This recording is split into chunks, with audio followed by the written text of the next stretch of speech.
Have you ever stumbled across a story online that hits you so hard it doesn't even feel like just some random post? Today I was scrolling through Reddit and found a few stories like that. Way too real, way too creepy to ignore. I've got a feeling you're going to want to hear these. So, no more waiting, let's dive right in. Story 1. My name is Wyatt, and I need to get this out. A few years back I got a job advertisement. Animal care assistant, no experience, required being fresh out of college with minimal job prospects. I thought this would be a perfect chance. Ever since I was a kid, I cared for animals. Cooper, our golden retriever, was my best friend. We got him when I was 9 for the next decade. We were practically inseparable. However, when I was getting ready to go to college, Cooper was diagnosed with hemangiosarcoma, a very common dog cancer. I was heartbroken, and I refused to let him go alone. When they put him to sleep, I refused to leave him alone. I practically had to grapple with my dad to not make me leave him. But I stayed. I looked him in the eyes as the vet gave him the sedative to help him stop squirming as they put him down. I kept his ashes in a little locket which I pinned to my backpack all through college. It felt as if he was there dutifully walking beside me through the labors of academia. But when I saw the ad, I put in the application and got a call. A gruff man's voice asked, "Is this Mr. Kelly?" "Yes," I responded. "Tomorrow, 3 p.m., I've emailed you the address of a shelter. We want you to get to know the rest of the staff before you start." The voice curtly ordered. Before I could respond, the voice hung up. So I guess this guy was to be my boss. The next day, I took the bus to the big concrete building at the edge of town. St. Francis Shelter. I thought that name was kind of weird. Don't they usually name hospitals after saints? I pulled my bag up on my shoulders, hearing the charm with Cooper in a jingle. I took a deep breath and opened the doors to the shelter. A thin woman behind the desk in the spacious lobby stood from her chair and greeted me. "Hello there, welcome to St. Francis. Can I ask what brings you in today?" The woman, who based on her name tag was named Margaret. Oh, hi, my name is Wyatt. A man called me yesterday to ask me to come in for the new position," I said, but before I could continue, the woman cut me off. "Oh yeah, the Major is in the locker room, but I'll give you a tour of the facility," Margaret cheerily said. "Major?" I asked the Major. "He's one of the people who manage the facility. Most of the staff are veterans," Margaret said after leading me through a bunch of rooms and corridors of white painted concrete. Then we entered the kennel. Rows and rows of cages, some of them stacked on top of each other. It looked like one of those commercials you'd see. They looked at me so sadly. And that's when I finally crystallized the main question I had. There are no other animals, just dogs. Usually, animal shelters have a mix of animals, but this was just dogs. But I walked past the kennel, and that's when I noticed another odd thing. The dogs were all big. No Shih Tzus or pugs. The smallest thing I saw was some big pit mix. And they all looked like rescues. Most of them had scars, bruises, ripped ears. A few were missing eyes. They all looked right out of one of those commercials where you see all the sad animals and then the shelter begs you for money. The Major likes to take in dogs that have the least chance of adoption. We try to make them healthy and comfortable even if they don't have anywhere to go, Margaret said as she seemed to notice my confusion. "My guess, he just sees himself in them," she continued as she opened the other steel door at the end of the kennel. That led to a shaped split in the hallway. At one end was a set of wooden double doors, and on the other end was a locked-up metal door. It looked more like a bank vault door with heavy metal locks and a swipe card slot. "That's the secure section. It's where we keep paperwork and records," Margaret said as she led me to the big set of doors. I looked up at the plaque on the door, and it read, "Quiet room, please be respectful. L." I suddenly was taken back to a similar sign I saw in the vet where I said goodbye to my best friend. As we began to open the doors, I heard a loud click and slam as the secure section door slammed shut. "Hey, Marge, this the new guy," a voice from behind exclaimed. I turned around to be met with a man a few years older than me, maybe 28. "Hi, my name's Wyatt. Who are you?" I asked, reaching out my hand. Will said as he walked up and shook my hand. "Hey, well, let's talk later. Time to go bring Wyatt to meet the Major," Margaret said as she gently began leading me back down the hall back to the kennel. Margaret led me back through the kennel to the lobby where a tall, bald, muscular man, maybe in his 50s, stood leaning against the counter. Once he turned to face me and I got a better look at him, I noticed something odd. He was covered in scars, cuts across his face, and burn marks on his arm. I tried my best not to stare, but it was grisly to say the least. Hello, young man, my name is David Marster, but most people call me Major. The Major said as he looked me up and down. Yes, sir, my name is the Major cut me off. Wyatt, the Major said as he picked up a clipboard and a pen. Sir, may I ask what my responsibilities would be if I worked here? I asked, well, Wyatt, you'll be our new dog walker. The Major said as he pushed me the clipboard and pen. I looked the paper up and down. It was an employee contract. At the bottom, there was a spot for me to sign. With a quick flick of a wrist, I sold my soul. The Major filled me in on my job with just how many dogs they have here. They need someone to take them out daily, so I take the dogs in groups of 2 to 4 and walk around town. Specifically, the Major requested I take the old and sick dogs into the woods behind the shelter and walk them around the lake, so they could get a last moment of glory before being put to sleep. It was so odd the dogs always pulled and tugged as I walked them. There was this big, mean-looking pit named Gage who would always seem to stop and look at this same building every time. An old-style blue house not far from the shelter.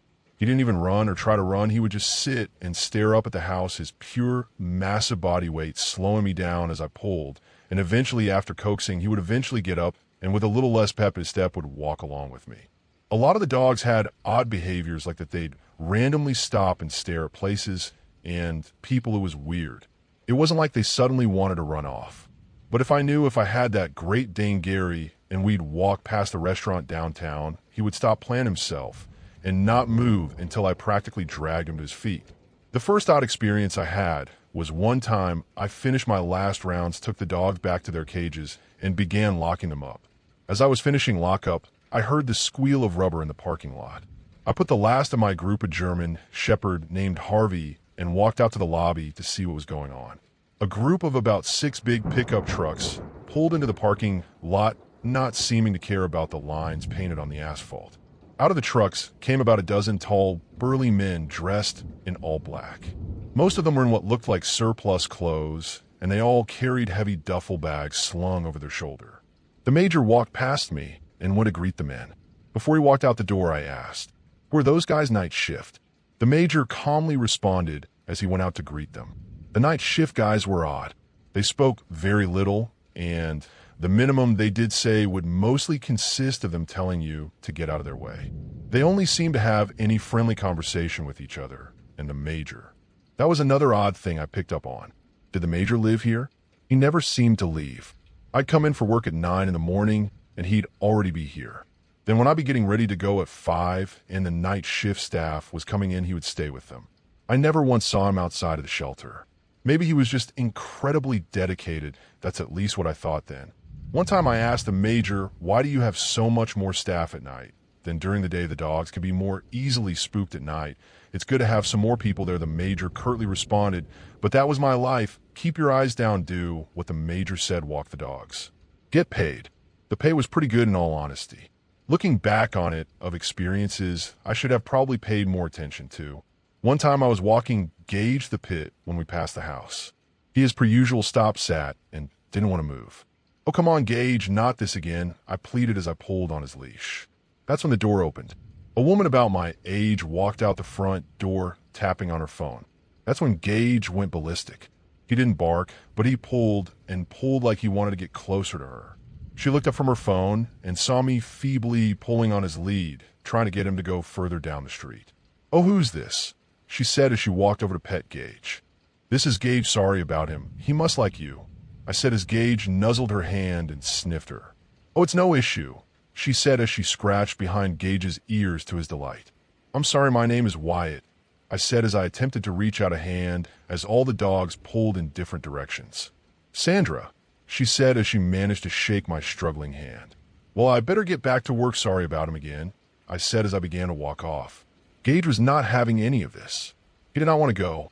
He started yowling and barking like someone was trying to kill him. As Sandra walked away, he eventually caved and followed me. I stopped and kneeled to him. "Hey, buddy, look, we'll try to stop here again, if she is here, but I need you to work with me. Can you do that, big guy?" I said as I rubbed behind his ears. As we were walking away, I swear I heard something from behind me, like someone whispering into the wind as it passed by your ear. The N.K. I looked back, but all I saw was Gage staring at me as he slowly trotted along. I had just finished my walks, and I was putting the dogs back in their cages. when I heard a shout from down the hall, like a panic scream. I ran in case someone was hurt, but it was so bizarre I didn't recognize the voice anywhere. Please no, please don't hurt me, the voice pleaded before seemingly morphing into a sound that sounded like one part begging and one part whining. I went into the split, and it was coming from the quiet room. I walked up and tried the handle, but it was locked.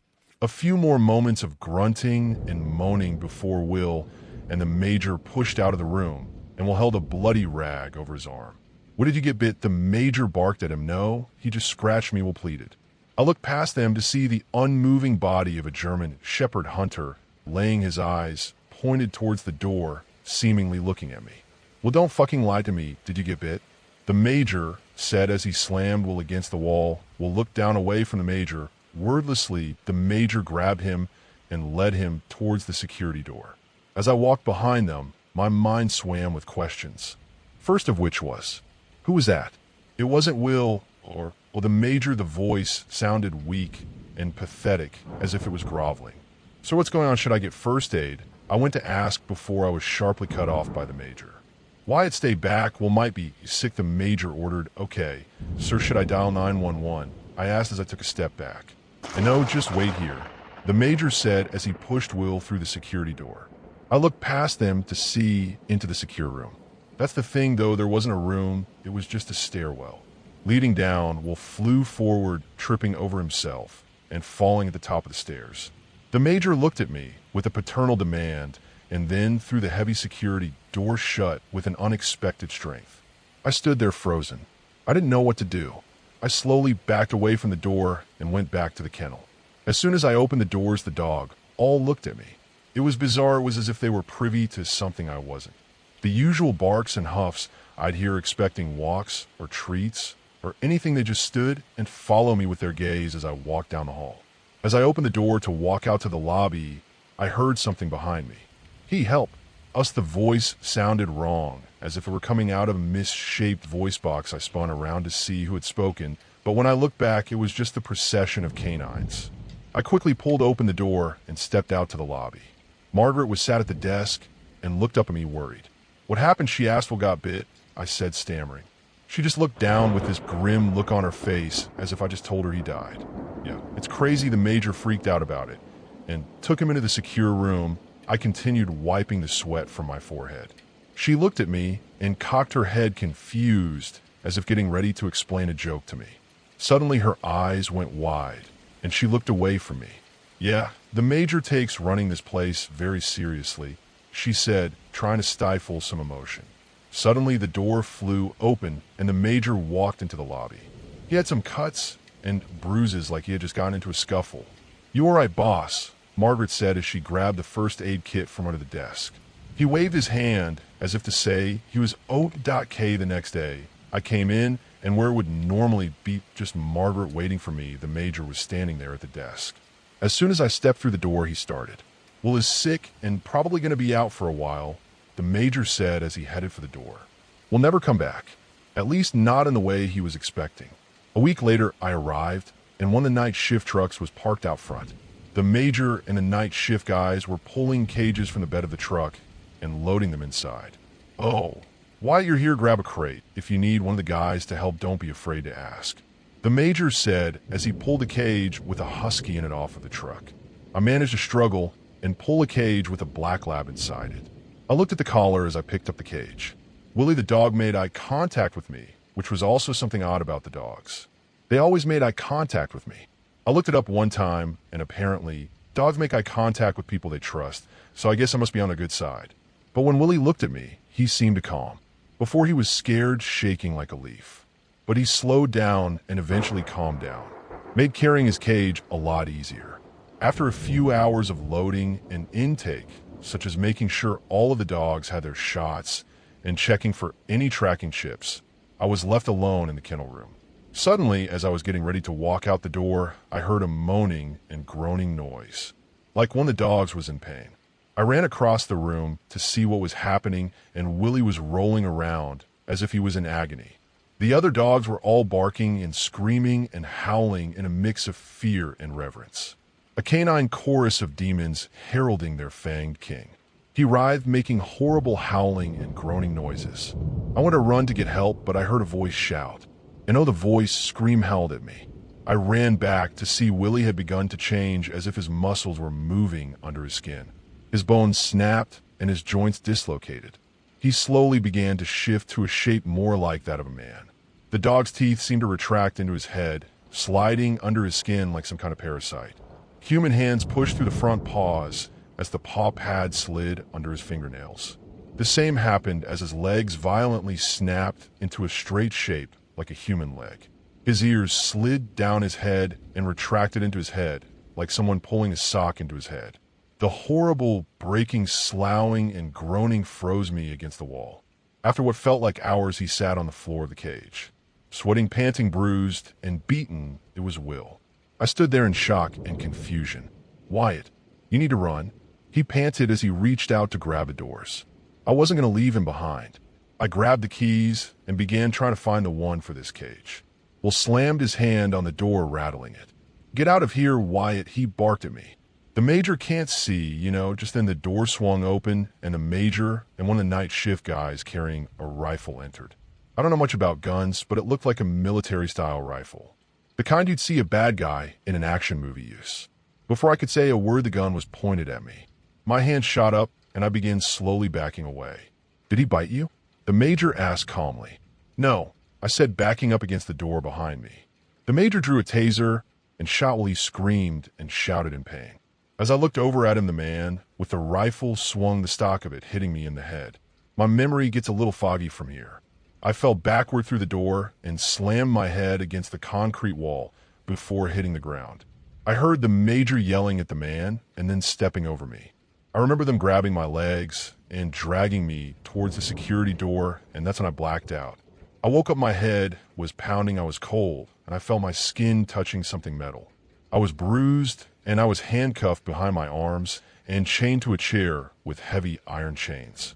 I opened my eyes and I saw a dark, wide, open room.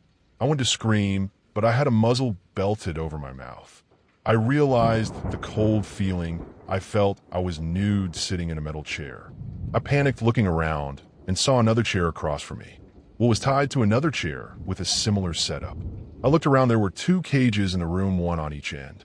Suddenly, a door swung open and the major stood in the doorway. I saw several figures watching through a large bulletproof window next to the door. I like you, Wyatt. You're hardworking, bright, and most importantly, obedient, the major said as he stepped into the room. I think you have some serious upward mobility in this industry, he said as he continued walking towards me. And we inspected you for bites. Seems you were telling the truth, but I feel like you need a demonstration just so you can understand exactly what we do here, he said as he drew a pistol from a holster on his belt. I tried to scream and beg, but I couldn't make a sound. He pointed the pistol at me for a moment, before suddenly turning the gun and shot Will 3 times in the chest. He groaned in pain as the bullets ripped into his flesh. But in a moment of inhuman horror, he began howling and screaming as the hot metal lodged in his chest slowly pushed backward and fell out of his flesh and into his lap. You understand, Wyatt, that men need to manage the dogs, the major said as he stowed the pistol and drew a large knife. 60%, that seems to be the magic number, the major said as he examined the knife. In one quick fluid motion, he slashed Will's throat. It was like a hot knife through butter. Will gargled in pain as the new hole in his neck bubbled with his screaming, spurting blood out and all over the floor. The blood seemed to pour out his neck like crimson rainfall. He attempted to scream, but all that was heard was a wet spray as his supernatural flesh folded and flapped. The major turned around and wiped the knife with a rag. He threw the rag to the side and slid the knife back into the sheath on his belt. Look, Wyatt, you need to understand how serious this is. These animals are dangerous, the major said as he walked over and kneeled before me. But a man needs to make money. He said, sometimes people will pay good money to see these dogs show their strength, he said as I looked at the dried blood all over the floor. Regular dog fighting isn't interesting anymore, but when we discovered these things, suddenly clients were far more willing to bet and pay to watch, he said as he looked around the room. Unfortunately, Will was not a planned candidate. Usually we just find people who get infected and put them to work, the major said as he looked over at Will's body. Why I looked past the major and saw Will's body. His flesh was rapidly breaking down, but under his skin was not just his regular shape. As his flesh began to melt, the bones and claws and teeth of his dog's body began to leak out. Bloody, fleshy paw pads fell on the ground, his face sloughed off as the bones of his canine jaw and his human skull fused as he slumped down. The major pulled off the muzzle and began to uncuff me and started to unwrap the chains holding me down. Part of me went to run, part of me just stayed still the second part won, and I just slumped limply. The door swung open, and one of the night shift guys asked, "You all good?" "Yeah, get him his clothes," the major ordered the man in the doorway. "Hey, Wyatt, take a few days off, and then we can talk about your new position in the company," the major said as he patted his hand on my shoulder before he walked away. I sat there staring at the pile of bones, goo, blood, and melted flesh. He looked like someone had thrown a human skeleton and a dog skeleton in a tank of dark red molten wax. The guy brought in the shirt and jeans was wearing. I hollowly put on my clothes.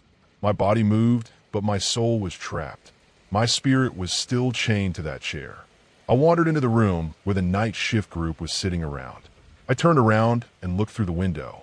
The large concrete basement had several floodlights set up and a set of chains attached to each end of the room. I limped through the doorway into a staircase going up. With every step, I felt my guilt weigh me down more. By the time I made it to the top of the stairs, I slowly pushed open the security door. I was in the hall. Across from me was the quiet room. I realized what it all meant. These animals, I've been taking care of their people. I had to walk through what I thought was a kennel, but was actually a prison. I stood there attempting to brace myself for their accusing eyes. I slowly opened the door, and their eyes were all glued to me. They looked with a mixture of pathetic begging and accusatory judgment. I thought, is that why they always seemed off and why they stared too long? I thought I was doing a kindness, caring for those who have no one else to depend on. I was never their caretaker. I was just another jailer. I looked down in shame and walked out the door. Margaret was in the front room, and she went to say something, but I walked out into the bitter cold night. I know I should have found a ride or found a way to get home. It was too late for the bus to be running, so I walked back to my apartment. I fell into bed and just laid there. I had no idea what to do. My mind had just been opened to something I could never understand. It felt like I was damned. What do I do now? What happened to these people? Why did I have to be part of this? What sickos were funding this? I barely moved for a few days as I let the world spin around me. Eventually, around noon on the third day, I got a text from the major. "Meet this evening, time to get your promotion." I didn't say a word. I just slowly got up and got dressed. I could work from inside to see if I can find a vulnerability in their system. I would set them free. I arrived at the shelter as the sun began to sneak below the horizon. The major waited outside for me. It was the first time I'd seen him smile. He pushed open the glass door, and sitting on the counter was a plastic card. "Wyatt Harris, assistant caretaker." The major patted me on the back and handed me the card. "Making your way up in the world," he said as he set another item on the counter. A taser with a leather holster. The yellow plastic perfectly fit in my hand as I clipped the holster onto my belt. They seem to hate a shock, so if you're in a bad spot, this can give you a few moments to get out, the major said as he patted me on the shoulder. I slowly nodded and asked, "So what am I up to now?" I asked. The major looked to the left and the right. "Now you help keep the entertainment going." We walked into the secure room. The major turned his body so I couldn't see the keypad as he tapped the buttons. Eventually, with a loud beep, the door opened. I walked down the stairs with the major through the door into the observation room. 2 cages covered with sheets sat in the concrete room. I looked up and saw people. Sitting in stands above the open room were dozens of people. I couldn't make out their faces, but they seemed to be getting into the stands and sitting to watch. Now I got what the major meant by entertainment. 2 of the guys pulled the sheets off of the cages, and sitting inside was 2 people. 2 naked, scarred men sat on the floor. The major hit the button on a PA system. "Ladies and gentlemen, place your bets tonight. Bought Colt versus Cooper," he said as he pulled a chair for me to sit. I sat down, and before me was a console of buttons. The 2 other guys inside the room who pulled the sheets came back into the control room and took seats. The major pointed at a button for me to hit. I slowly pressed the button, and the front gates off of the cages slowly lifted, opening the fronts of the cages. But they didn't move. They didn't budge. They looked pleadingly at each other, as if begging for us to let them go. The major pointed down at the console, and there was a sticky note with a lightning bolt over a large red button. I stared down at it as the major began barking orders at me to hit the button, but I hesitated. However, before I could say anything, the major slammed the button, and the two men convulsed as they were shocked. They screamed and howled as their bodies began to shift and change. Their skin split and muscle pushed through. Their bodies shifted as the animals took over. But they stopped halfway. Their bodies were turned into fleshy half-melted dogmen. Their bodies looked like they were made out of molten wax that had been flash frozen into a canine human shape. The muscular and fanged bodies slowly stalked out of the cages. They ripped into each other. Their bodies began reforming and regenerating as their bodies immediately began healing as they ripped off chunks of flesh. And this was my life for the next few weeks. I walked dogs during the day and facilitated their torture at night. They battled each other and grappled, but none of them got to die. They would all just come back. After one temporarily would collapse, we would electrocute them into submission, then dump them back into the kennel as their bodies would slowly reform into their dog shape. Eventually, the major stopped hiding the code from me. I saw where he kept his keys. I ultimately had a plan. All I needed to do was release the dogs. One day, the golden opportunity suddenly opened one day for me. We were bringing in 2 dogs to do another match. Gage and Bandit. All of the employees with the rifles and cattle prods stood around waiting for seemingly anything to go wrong. And as we were closing the cages, the door mechanism broke and dropped the heavy metal door on the major's foot. He screamed and howled in pain. But the moment the door jammed and wouldn't close, it happened. Suddenly, Gage's giant clawed hand lurched out and grabbed at the major. The major screamed and pulled his pistol, firing wildly into the cage. I took this as my moment. I jumped onto the major, knocking him to the ground. He screamed, "Get the fuck off me." I popped the button on his belt and snatched his keyring. As I jumped up and ran, I heard several cracks as bullets passed me, hitting the concrete walls. I threw the door open and looked over at the control panel. I slammed the door behind me, locking it. The night shift guard began firing into the cages at the dogmen inside. I looked down at the control panel and just started smashing buttons. The electric mechanisms whirred and ground as the cage doors began opening. The giant monsters began ripping into the men. The predatory fury splattered against the bulletproof glass. One of the beasts paused and looked at me through the window. Gage. He paused for a moment before returning to the slaughter like he was thanking me for my part. I ran upstairs through the secure room and went into the kennel. The dogs were all silent. They stared blankly at me. I quickly got to work opening the cages, though they still didn't move. I ripped the doors open and stepped into the doorway into the lobby. The dogs didn't move, just stared, though suddenly they looked towards the hallway across from me. Then I heard it, crashing. They made it through the first door. They were coming upstairs. I ran into the lobby, and as I was about to run out the glass door, I heard it. The clicking of a revolver. I turned, and Margaret stood holding the gun. She opened her mouth to speak as the furred tide poured out of the door. All of them ran free, jumping atop her, ripping her to shreds, leaving her a pile of bone and mush. Then it was my turn. I may have opened the doors, but I still jailed them. They ran, knocking me to the ground and shattering the glass of the building. They attacked me, clawing and slashing into me. But they decided to be merciful, leaving me lying on the ground, bleeding and wheezing. I lay there, still holding on, falling in and out of consciousness. Eventually, the police arrived to find me. I was rushed to the hospital. After a few days of questions and tests, I was sent home. Now comes the reason I'm posting this. One of them bit me. I don't remember which one, but ever since then I've felt different. I keep blacking out and waking up, and I can hear them, barking, growling, howling. I can feel their nails, scratching at the inside of my skin. I can see the bones sliding under my muscles. I claw my nails off on my floorboards to try and get them out. My bleeding fingernails pushed out to reveal claws. I've been sitting here feeling it. As the ribbons of my flesh begin slowly sloughing off my body, I feel it coming. My mind is slipping. My new instincts are slowly taking over. I'm so hungry, I already tried to swallow pills, slice open my wrists, something. I need to find Silver, but I'm so hungry. Story 2. I didn't plan it. Not really. I told myself I had stuffed granola bars and an old hoodie into my school bag like I was preparing for some noble quest. But all it took was just one more screaming match with my mom, and I was out the door before she could even finish cursing me out. It was getting dark when I reached the edge of the woods behind the old quarry. I knew the trails well enough in daylight. I knew where the kids went to sneak cigarettes, where the creek split into two, and where the trees got so thick you could pretend the rest of the world didn't exist. But that was daytime. Now, everything looked wrong. Bigger, quieter, like the trees were holding their breath. I didn't stop walking. I couldn't. If I stopped, I'd start thinking about how my phone was dead, how I didn't even have a flashlight, how I didn't have anywhere else to go. I wasn't scared, though. Not really. Not yet. I was angry.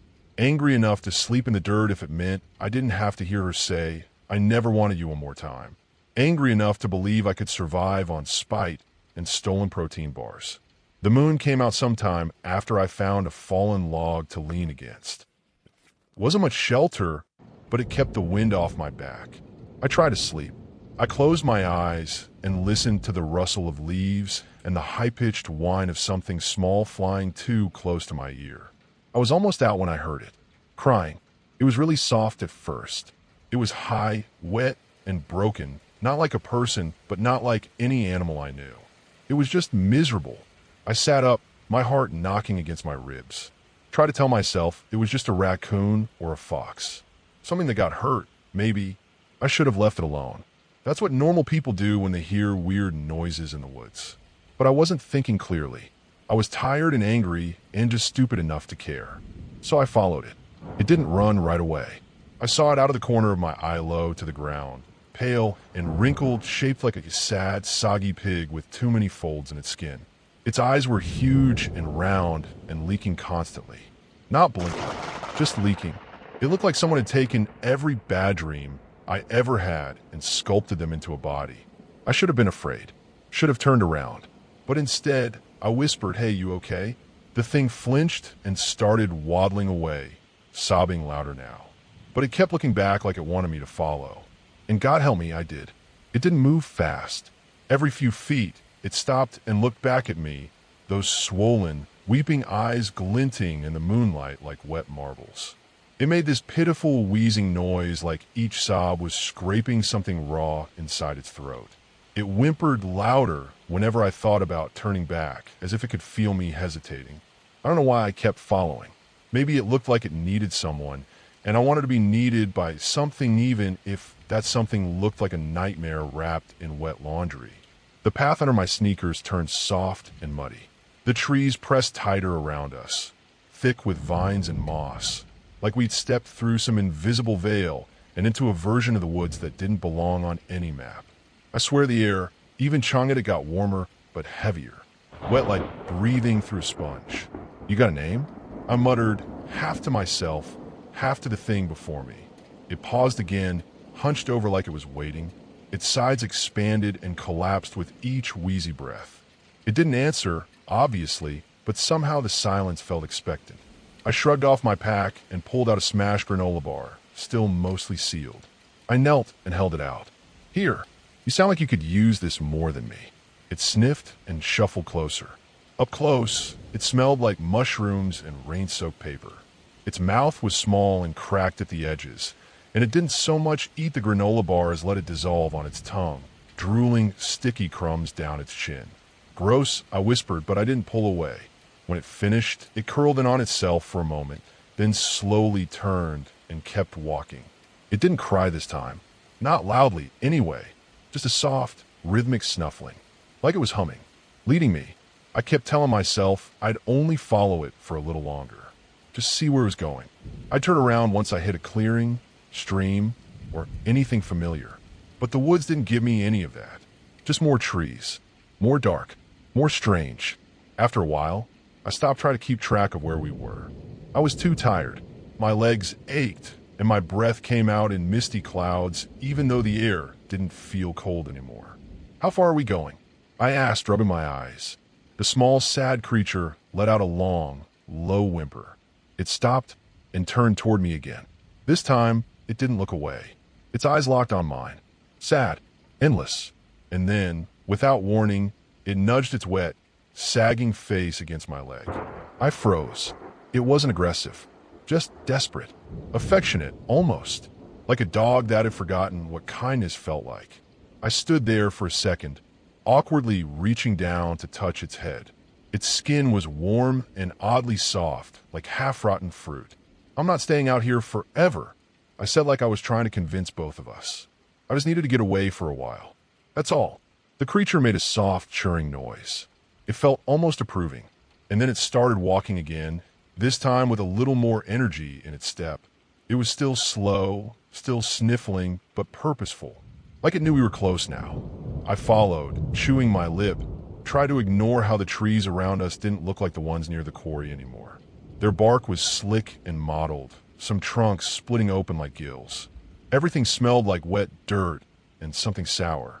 Eventually, the ground dipped just a little and I realized we were heading into some kind of natural basin, ringed with rocks and thick roots coiled like veins. The creature paused at the edge and let out a long, trembling sob, its whole body shaking. It didn't go any farther. It just turned and looked at me, and waited. The creature didn't follow me into the basin. It just sat at the edge, sobbing louder, now no longer sad, but almost triumphant. Proud, like its part was done. I turned to look at it, and I swear I saw something behind its eyes for a split second. Not intelligence. Not exactly. Just awareness. Like a flashlight flickering on in the back of an empty room. It blinked slowly and then didn't move again. I should have left right then. Instead, I stepped down into the basin. The air changed the moment I crossed the edge. It got warmer and heavier, like I'd walked into a greenhouse filled with sweat and rotting meat. The ground wasn't dirt, Anna Marie. It was soft, springy, and covered in thick moss that squished wet under my shoes. Something slurped when I stepped on it, and I told myself it was just mud, but I knew it wasn't. There was a smell too. Not just decay, though, that was part of it. It was sweeter, like rotting fruit left out too long. Sickly, thick. I could taste it on the back of my tongue. That's when I saw it. At first, I thought it was just a hill, a big lump of moss and roots in the center of the clearing. But then it twitched, just once. I froze. Then it moved again, slow and deliberate, unfolding like something that had been sleeping too long. Layers of flesh peeled back, revealing muscle, veins, and pale folds that glistened like wet petals. The shape of it didn't make sense. No symmetry, just bulk. Chunks of tissue slumped against the ground, anchored by thick tendrils that burrowed into the earth. Veins the size of tree branches pulsed under translucent skin, and everywhere were mouths. Tiny ones, huge ones, rows of human-looking teeth grinning through torn skin. Some chomped at the air lazily. Others just smiled. I heard breathing, but not from me. From her. That's when a voice slipped into my mind. There you are. It wasn't sound. It was inside me, curling through my thoughts like smoke. I took a step back, cool, my throat locked up. You poor thing. Her voice was soft, gentle. You've been hurting for so long. No, I said out loud. No, I didn't mean as I, Cynthia, didn't come here for you. But you did. You came because you were hurting. You came because no one else saw you. No one else loved you. My knees almost gave out. I could feel something buzzing in my skull. All my thoughts weren't mine anymore. Like they were being tasted. One of the larger mouths peeled open. Slowly, wetly. Inside, it wasn't a throat, it was a tunnel lined with soft, twitching fronds and teeth that moved in waves like they were eager. Another limb unfolded beside it. Not an arm, not a leg, just mass. Boneless and long, slick and twitching. It reached out like it wanted to hold me. I can give you peace, she whispered. You don't have to fight anymore. I'll never yell at you. I'll never leave you. The smell got worse, like blood and sugar and old milk. I gagged. Something warm wrapped around my ankle, soft and slow. Not grabbing, just encouraging. Let me take care of you, just for a little while. My vision blurred. My chest tightened. All I could think was, this is what love looks like to her. 100 mouths smiled, somewhere far behind me. The squonk let out a whimper that sounded like a lullaby, and something inside me cracked. I screamed. I don't remember deciding to run. My body just took over. I turned and bolted, tearing my ankle free. I felt something tear either in me or in I didn't care. I scrambled back up the side of the basin, dirt and moss flying behind me. The creature squealed when I passed it, shrill and sharp. Like it was shocked I'd run. Like I was ungrateful. I didn't look back. Her voice echoed in my skull as I ran calm. Constant cooing. It's okay. You'll come back. They always do. My sweet, sorrowful thing. The forest didn't fight me this time. I didn't even notice the thorns or the branches whipping at my face. I just kept running until I couldn't smell her anymore. Until the air felt real again. Until the sky started to pale and the birds began to sing. I collapsed at the edge of the quarry, gasping, shaking, sobbing into the dirt like a little kid. And behind me, deep in the woods, something breathed. I don't remember getting home. Bits and pieces come back stumbling into the road, some trucker stopping, asking too many questions I didn't answer. Someone called my mom. She cried when she picked me up. Screamed too. The kind of sob scream that hits from the gut. Like she was scared. I didn't say much. Couldn't. They took me to the ER. I had a sprained ankle, a mild concussion, and some dehydration. I got antibiotics for a scratch that had already started to turn green around the edges. I lied and said I slipped into a ravine. I didn't even bother to make it sound believable. No one pushed too hard. The thing is, I got away. I should be fine, but I'm not. I haven't slept a whole night since I came back. Not really. I drift off for an hour or two, but I always wake up sweating, breath caught in my throat. Some nights I hear crying outside my window. Soft, high-pitched, familiar, like something small is waiting for me. I don't look. During the day, I hear things, quiet things. Breathing where there shouldn't be any. Little wet mouth sounds. The creak of something shifting beneath the floorboards. It's never loud. It's never obvious. But it's always there. I stopped eating meat. Can't stomach it. Especially anything with bones. Too close. Too real. And sometimes, just sometimes when I'm alone, and it's really quiet, I still hear her voice. Not loud. Not commanding. Just whispering. I miss you. My mom's been trying. I'll give her that. She started asking questions, real ones. Not just the surface level crap. She even made dinner the other night and tried to talk to me like I wasn't made of glass. But it's hard. There's this distance now. Like something inside me got rewired. I want to forgive her. I really do. But there's a part of mesomething coiled up in the center of my chest that still hears mother. She'll never understand you the way I do. I think she left something in me. Or took something out. Either way, I'm not the same. I keep catching myself looking at the tree line behind the house. Just looking. Waiting. And tonight? Tonight, I swear I saw something standing between the trees. Small. Wrinkled. Crying. Waiting too. It's been 3 weeks. The woods haven't changed, but I have. I feel it every time I pass a mirror, like something sitting just beneath my skin, watching the world through me. Waiting. I've stopped talking about what happened. People just nod now, offer tight smiles, and say things like you're lucky to be alive. But sometimes I wonder if I am. The crying hasn't stopped. Every few nights, it's there again. At the edge of the yard. In the trees. Behind my window. I saw it last night. That small, miserable creature. It looked worse. Like it was melting. Sagging lower. Weeping harder. But it still looked at me the same way. Like it knew me. Like it was asking me to follow. I didn't. Not yet. But I opened the window, and that's when I heard her again. "You're tired," she said. So soft. I almost mistook it for my own thoughts. They don't understand what you've been through. But I do. I always will. My chest tightened, not with fear, with relief. Because she was right. I walk around this house like a ghost. My mom tries, but every time she hugs me, I flinch. Whenever she says, "I'm glad you're home," I feel like I'm lying. I left something behind in those woods. Or something follow me out. And mother, she hasn't stopped calling. You are mine, little sorrow. You were born from pain, shaped by silence. Let me give you peace. I think she's always been there. Under the trees. Beneath the earth. She doesn't hunt. She waits. Waits for kids like Maloney Lee, broken things who slip through the cracks. Who go missing and don't come back. Or worse do. She feeds on despair. Grows stronger in the quiet parts of the world where no one listens. But she also loves us in her own way. I don't know what I'll do next, but I've been dreaming of the basin again, of the mouths, the warmth, That voice wrapping around me like a blanket soaked in honey and blood. And last night, I dreamed of her teeth. Not sharp, welcoming. Come home. I haven't gone back. Yet. But the woods are always there. And she's still waiting. And honestly, some nights I think I might. Because at least something out there wants me.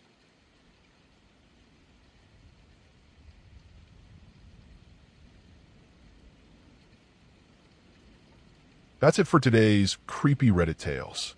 Before we go, I just want to say a quick thanks to all of you for watching, liking, and sticking around. You guys keep this channel going, and I'll be back soon with more stories that'll make your skin crawl. Drop a comment if you've got your own spooky tale to share, and I'll see you in the next one.